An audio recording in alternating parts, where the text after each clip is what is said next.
तो आज फिर हम जो है एथनिक कंपोजिशन के बारे में पढ़ेंगे श्रीलंका के में, जिसमें क्या है कि जो श्रीलंका है उसमें भी एथनिक कंपोजिशन बड़ा कॉम्प्लेक्स था। पहला तो इसमें क्या कि 74% सिन्हाला स्पीकर्स थे जो अपने आप को बुद्धिस्ट कहते थे और बुद्धिस्ट कम्युनिटी से वो बिलोंग करते थे, जो कि रेड एरिया में मतलब ये कहें कि जो मेजॉरिटी में थे वो सिन्हालाज ही श्रीलंका में रहते थे। दूसरा था कि 18% यहाँ पर तमिल स्पीकर्स थे जो कि दो भागों में बटे हुए थे। एक तो तमिल नेटिव्स जो कि तमिल जो इंडिया का साउथर्न स्टेट है तमिलनाडु, वहीं से गए हुए थे श्रीलंका में, लेकिन वो काफ़ी लंबे समय से रह रहे थे श्रीलंका में, तो वे वहीं के हो गए, तमिल नेटिव्स ही बन गए थे, तो उनको तमिल नेटिव्स बोला जाने लगा। लेकिन कुछ कॉलोनियलिज्म के बाद में जब इंडिया कॉलोनाइज कर लिया गया ब्रिटिशर्स द्वारा, उसके बाद भी कुछ टी वर्कर्स के रूप में भी श्रीलंका में कुछ लोग गए जो वहाँ पर रहने लगे, जिनको इंडियन तमिल्स के नाम से जाना जाता था। तो तमिल स्पीकर्स की जो वहाँ पर पॉपुलेशन थी वो 80% वहाँ पर थे, और वो टी वर्कर्स के रूप में वहाँ पर गए थे श्रीलंका में काम करने के लिए। तो उनकी भी पॉपुलेशन, दोनों की पॉपुलेशन लगभग 18% के अराउंड शो होती थी। तीसरा 7% वहाँ पर क्रिश्चियन थे। तो यहाँ पर अगर हम ओवरऑल देखें तो यहाँ पर मेजॉरिटी में सिन्हाला ही हैं। तो यहाँ पर क्या हुआ अब कि यहाँ की जो सरकार थी, जिसको एक इक्वल बिहेव करना चाहिए लोगों के साथ में, इक्वल ट्रीटमेंट करना चाहिए for the development, for the sake of upliftment, but ऐसा वहाँ की गवर्नमेंट नहीं कर रही थी। इसके अलावा वो कर क्या रही थी, वो सिन्हाला के साथ में सपोर्टिंग बिहेव, उनको प्रमोट करने के लिए हर तरीके से, और दूसरी तरफ जो तमिल्स थे, तमिल स्पीकर थे, उनके साथ में डिस्क्रिमिनेट बिहेव कर रही थी। अब क्या किस तरीके का बिहेव कर रही थी ये समझने की कोशिश करें हम, तो हम समझेंगे कि एक तो वो 1956 में एक एक्ट लेकर आई जिसमें उन्होंने सिन्हाला की जो लैंग्वेज थी उसको ऑफिशियल लैंग्वेज बना दिया गया।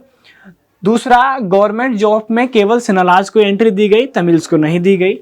तीसरा, वो वहाँ का जो रिलीजन था, सिन्हालाज का जो बुद्धिस्ट रिलीजन था, उसमें उनको प्रमोट करती थी। जब इस तरीके की डिस्क्रिमिनेट एक्टिविटीज़ वहाँ की गवर्नमेंट खुद अपने ही सिटीजन्स के लिए करेगी, तो वहाँ के जो तमिल स्पीकर्स थे उनके साथ उनको कैसा महसूस, उनको एक तरीके से वो अपनी ही कंट्री में रह कर के अलग और अलग अपने आप को अलग महसूस कर रहे थे, जिसकी वजह से उन्होंने अपने आप को एक अलग, वहाँ पर उस कंट्री में कॉन्फ्लिक्ट रेज होने के चांसेस ज़्यादा बढ़ गए। सिन्हालाज की लैंग्वेज को प्रमोट किया गया, कल्चर को प्रमोट किया गया, रिलीजन को प्रमोट किया, जबकि वहीं पर तमिल्स के साथ में उनके लैंग्वेज को प्रमोट नहीं किया गया, कल्चर को प्रमोट नहीं किया गया और रिलीजन को प्रमोट नहीं किया गया। वहाँ की गवर्नमेंट ने इस करके, इन सब चीज़ों को देखते हुए एक पार्टी फॉर्म की, पॉलिटिकल पार्टी उन्होंने बनाई, और पॉलिटिकल पार्टी बना करके कुछ डिमांड्स को रेज किया, और सारे तमिल्स जो थे वो इकट्ठा हो गए, उनके अंदर एक यूनिटी आ गई अगेंस्ट द गवर्नमेंट।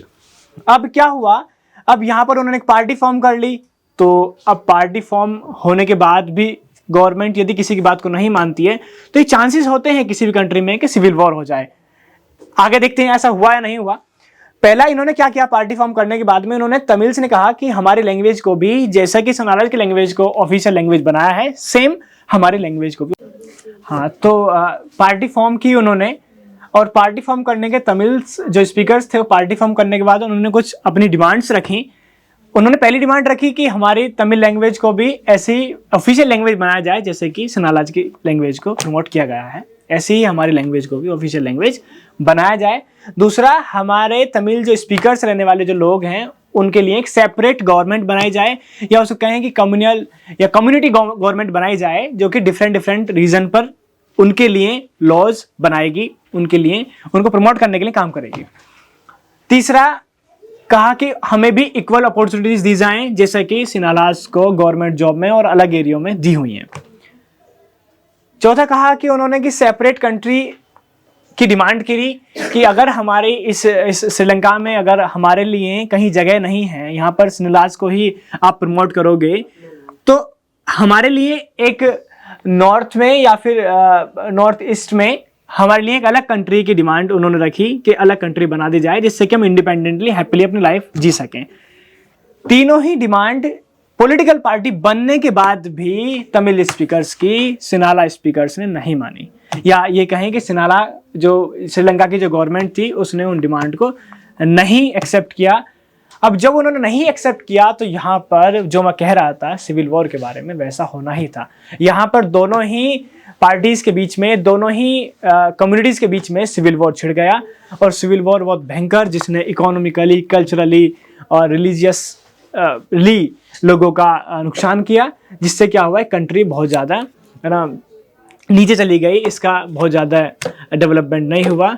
जैसा कि अब सेम कंडीशन हम देखेंगे बेल्जियम की, तो बेल्जियम में भी सेम एथनिक कंपोजिशन था, कॉम्प्लेक्स कंपोजिशन था, लेकिन वहाँ की गवर्नमेंट ने अच्छा बेटरमेंट के लिए वहाँ पर इक्वल डिस्ट्रीब्यूशन ऑफ पावर्स किया, पावर शेयरिंग किया। तो वहाँ की गवर्नमेंट ने अपनी कंट्री को उस कॉन्फ्लिक्ट वाले सिनेरियो से निकाल करके एक बेटरमेंट की तरफ ले गई। लेकिन यहीं पर श्रीलंका में भी ऐसा ही कॉन्फ्लिक्ट था, लेकिन यहाँ की गवर्नमेंट ने इक्वल शेयरिंग ऑफ पावर्स का बिहेव नहीं किया, इसलिए यहाँ की कंट्री गर्त में चली गई, वो नीचे चली गई, उसका अपलिफ्टमेंट नहीं हो पाया। तो हम इन दो कंट्रीज के एग्जाम्पल से यही हम सीखे हैं। अब दोनों कंट्रीज के एग्जाम्पल के बाद में हम ये समझने की कोशिश करते हैं आगे कि किस तरीके से जो पावर शेयरिंग है वो डिज़ायरेबल है, क्यों उसको इम्पोर्टेंस दिया जाए। तो इसमें एक कारण है कि प्रूडेंशियल रीज़न है, एक दूसरा है कि मॉरल रीज़न। दो रीज़न को हम ध्यान में रखते हैं, जिससे कि हम समझने की कोशिश करते हैं कि पावर शेयरिंग कितनी इंपॉर्टेंट है, क्यों वो अहम है। प्रूडेंशियल रीज़न में हम किस बेसिस पर, कारण या लॉजिक के बेसिस पर हम जानने की कोशिश करते हैं कि कैसे पावर शेयरिंग जरूरी है। तो इसलिए जरूरी है क्योंकि वो help to reduce possibility of conflict, वो कॉन्फ्लिक्ट को रिड्यूस करने में मदद करती है, इसलिए पावर शेयरिंग बहुत जरूरी है। दूसरा कारण यह है कि एक मोरल रीजन यह है कि जो स्पिरिट ऑफ डेमोक्रेसी की जो आत्मा है, डेमोक्रेसी का जो कोर प्रिंसिपल है, वो पावर शेयरिंग में है। इसलिए पावर शेयरिंग बहुत अहम हो जाती है किसी कंट्री के अंदर कॉन्फ्लिक्ट को रिड्यूस करने के लिए। एक चीज।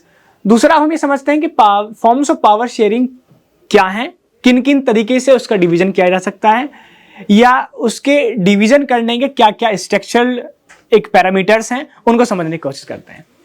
तो पहला जो बहुत सिंपल डिवीजन है वो है हॉरिजॉन्टल डिस्ट्रीब्यूशन ऑफ पावर, जिसको हम पावर्स को कुछ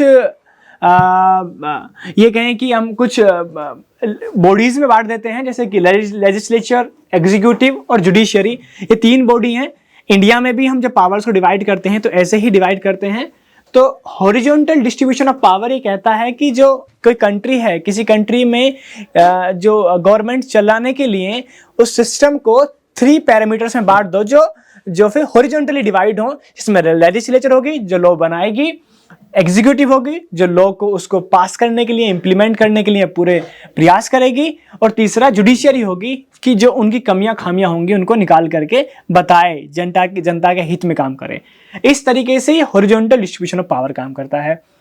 दूसरा, वर्टिकल डिस्ट्रीब्यूशन ऑफ पावर कैसे काम करता है कि जो पावर है किसी स्टेट में वो वर्टिकली डिवाइड होंगी, सेंट्रल, स्टेट और लोकल बेसिस पर। इसमें क्या होगा कि जो स्टेट है वो इंडिपेंडेंट कोई लॉ बनाएगा, और वो लॉ अगर ये स्टेट को, अगर इन लॉ को ये देता है डिमांड, या फिर ये कहें कि उनको बोलता है कि ये करिए, तो वो उनको एक्सेप्ट करने होंगे। और जो स्टेट की कुछ लॉ हैं जो वो कहता है कि लोकल गवर्नमेंट को मानने चाहिए, तो ये लोकल गवर्नमेंट बॉडीज़ की ये उनकी रिस्पॉन्सिबिलिटी होगी कि वो उनको एक्सेप्ट करें और आगे काम करें। तो इस तरीके से वर्टिकल डिवीजन ऑफ पावर काम करता है। साथ में एक चीज़ ये भी हमको समझ लेनी चाहिए कि असल में यही तीनों का वर्टिकल डिवीजन ऑफ पावर बड़ा इंपॉर्टेंट है। इसी से इंस्पायर होकर या इसी को इलेबोरेट ढंग से समझने के लिए अगला चैप्टर फेडरलिज्म हमारा इसी बुक में है, जो basically vertical division of power के बारे में ही हमको बताता है। तो अगर हम ये कहें पावर शेयरिंग हमारा ना केवल फर्स्ट चैप्टर में बल्कि सेकंड चैप्टर में भी इलेबोरेट तरीके से बताया गया है, तो कोई इसमें आपत्ति नहीं होगी। 2 चीजें हो गई। तीसरा, हम ये समझेंगे कि जो पावर शेयरिंग है वो किसी कंट्री में सोशल ग्रुप में भी डिवाइड की जा सकती है। सोशल ग्रुप में जैसे कि हमारे यहाँ SC/ST ग्रुप्स में पावर डिवाइड हो जाती है, या फिर अगर हम बेल्जियम के संदर्भ में ही देखें तो बेल्जियम के रिलेशन में भी पावर एक कम्युनिटी को दे जाने की जो डिमांड की गई थी कि कम्युनिटी को पावर दी जाए ताकि वो अपना अपलिफ्टमेंट कर सकें। तो बिल्कुल सही बात है। जैसे कि हमारे यहाँ भी अगर इंडिया में देखें तो SC/ST को या फिर OBC को कुछ पावर्स दे दी जाती हैं कि ये इनको इनके अपलिफ्टमेंट के लिए कुछ पावर्स दी जाती हैं जिससे कि ये अपना और अपनी सोसाइटी का भला कर सके। तो सोशल ग्रुप्स में पावर डिवाइड हो सकती हैं और power can be divide in political parties and pressure groups. ये भी बहुत अहम है पॉलिटिकल साइंस में। जब हम पावर डिवीजन को पढ़ते हैं तो पावर पॉलिटिकली भी डिवाइड हो सकती हैं, पार्टीज बन जाती हैं किसी कंट्री में, पार्टीज बन करके पावर डिवाइड हो सकती हैं। फोर्थ जो होता है political parties and pressure groups होते हैं।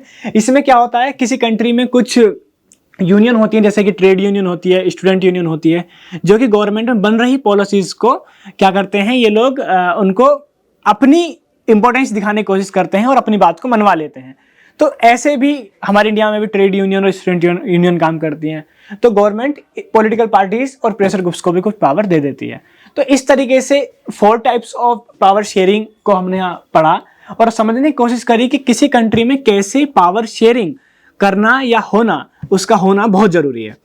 अब यहाँ पर हमने ये पढ़ा बेल्जियम और श्रीलंका के एग्जाम्पल के साथ में अगले चैप्टर में हम फेडरलिज्म पढ़ेंगे, जिसमें हम लोग समझने की कोशिश करेंगे कि वर्टिकल डिवीजन ऑफ पावर कैसे काम करता है और कैसे वो ना केवल इंडिया में बल्कि पूरे वर्ल्ड में कैसे फेडरल कंट्री कैसे अपनी पावर डिवीजन करके काम करती हैं। ठीक है, अभी कुछ कमियां और खामियां हों तो आप कमेंट बॉक्स में मुझे लिखकर बता सकते हैं, तुम्हारा सुधार करने की कोशिश करूंगा। धन्यवाद।